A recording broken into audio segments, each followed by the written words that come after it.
नमस्कार किसान भाइयों, हमारे चैनल पर आप लोग का स्वागत है। किसान भाइयों, यदि हमारे चैनल पर आप नए हैं तो हमारे चैनल को ज़रूर सब्सक्राइब कीजिए और वीडियो के अंत तक ज़रूर बने रहना, ताकि आप लोग गन्ने से संबंधित संपूर्ण जानकारी मिल सके। जुलाई महीने के अंतिम सप्ताह में गन्ने में कौन सा खाद डालें कि गन्ना काफ़ी बड़ा और अच्छा दिखाई पड़े और हरा भरा और पैदावारी बढ़ जाए, इस सब बात पर हम चर्चा करेंगे किसान भाइयों। तो किसान भाइयों, सबसे पहले हम बात करेंगे कि गन्ने के पौधे की।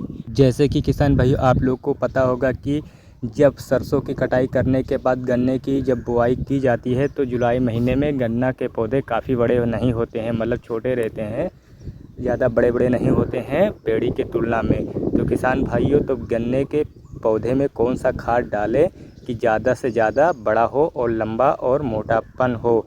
तो किसान भाइयों, इसी सब पर हम बात करेंगे। तो किसान भाइयों, इस समय और कोई खाद नहीं डाला जाता है, क्योंकि गन्ने के बुवाई के समय जो खाद डालना था वो डाल दिए गए हैं। उसके बाद में उसके दूसरे और तीसरे सिंचाई में जो खाद डालना था वो डाल गया है, उससे कि गन्ने की प्यास लेता है। अब इस समय है, सबसे बड़ी टारगेट ये रहती है कि गन्ने को कैसे बढ़ाएं और उसका साइज़ कैसे बड़ा करें, मतलब मोटापन कैसे बड़ा करें। तो किसान भाइयों, तो सबसे बड़ी बात यही रहती है।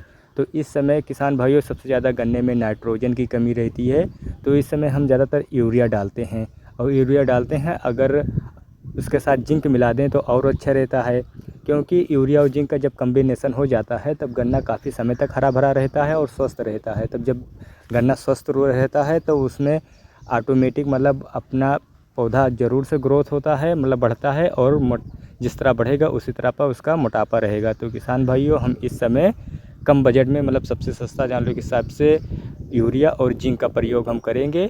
और ये जुलाई महीने के लास्ट सप्ताह की बात हो रही है किसान भाइयों। पहले सप्ताह में हमने बताया था कौन सा खाद डालें जुलाई महीने में। जुलाई महीने में लास्ट में क्या डालें, मतलब 15 से 16 दिन का गैप हो जाता है, तब हम खाद का प्रयोग करेंगे। तो किसान भाइयों, हम बात करेंगे कि खाद का कितना प्रयोग करें।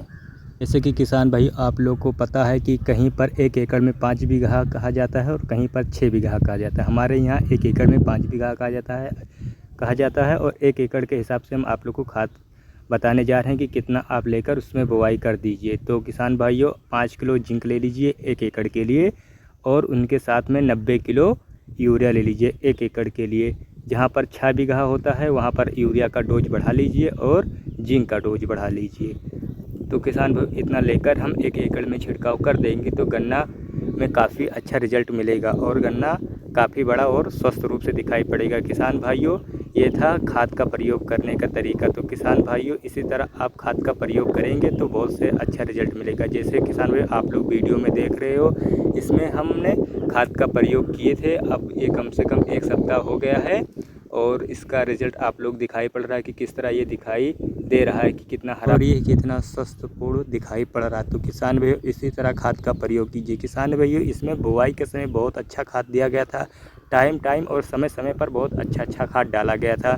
जो आप वीडियो नहीं देखें तो उसको जाकर देख लीजिए, आप लोग को सारी खाद के बारे में पता चल जाएगा। तो किसान भाइयों, हम आप लोगों को इसी तरह हर बार खाद के डोज बताते रहेंगे। अब हम अगले महीने में, अगस्त महीने में कौन कौन सा खाद डाला जाए, हम बहुत जल्द बताएंगे। तो किसान भाइयों, अगस्त महीने का वीडियो देखने के लिए हमारे चैनल को ज़रूर सब्सक्राइब कीजिए, ताकि जब वीडियो अपलोड हो तो नोटिफिकेशन आप लोग को जल्द से पहुँचे। तो किसान भाइयों, चलिए मिलते हैं अगले वीडियो में नए टॉपिक के साथ।